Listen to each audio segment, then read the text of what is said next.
भगतपुर थाना क्षेत्र के ठिरियादान गांव में मंगलवार को जंगल में चारा लेने गई 4 मासूम बच्चियों में से 3 की तालाब में डूबकर मौत हो गई।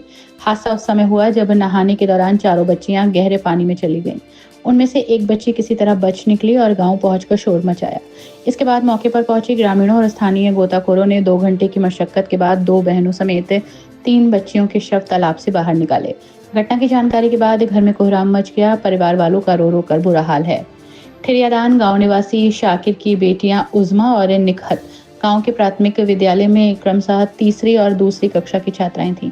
गांव के सोनू जाटव की बेटी आराध्या उर्फ प्रियांशी भी दूसरी कक्षा में पढ़ती थी, जबकि सतपाल की बेटी प्रियांशी, जो इस हादसे में बच गई, चौथी कक्षा की छात्रा है।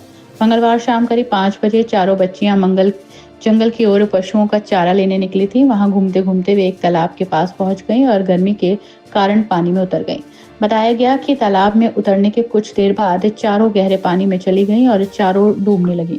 तभी एक बच्ची प्रियांशी किसी तरह बाहर निकलने में कामयाब रही। बाहर निकलने के बाद वो दौड़कर गांव पहुंची।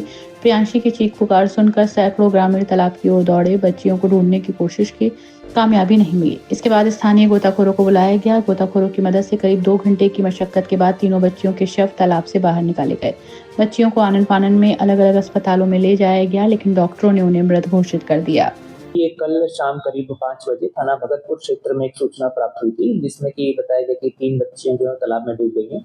इसमें जब मौके पर जाके जांच की गई तो पता चला कि एक ठिरियादान गांव पड़ता है। इसमें जो है 4 लड़कियां थी, वो पहले घास काटने आई थी, उसके बाद वहीं से वो तालाब में गई थी नहाने के लिए। इसमें से कि 3 बच्चियां जो है वो तालाब में डूब गई थी। उनकी बॉडी को निकलवाया गया, उनको तुरंत ही हमने सीएचसी के लिए रेफर कराया गया। वहाँ पे डॉक्टर ने उनको डेड डिक्लेयर कर दिया है। फिलहाल हम इसमें पोस्टमार्टम की कार्रवाई करवा रहे हैं एवं इसमें अन्य विधिक कार्रवाई जो है वो प्रचलित है।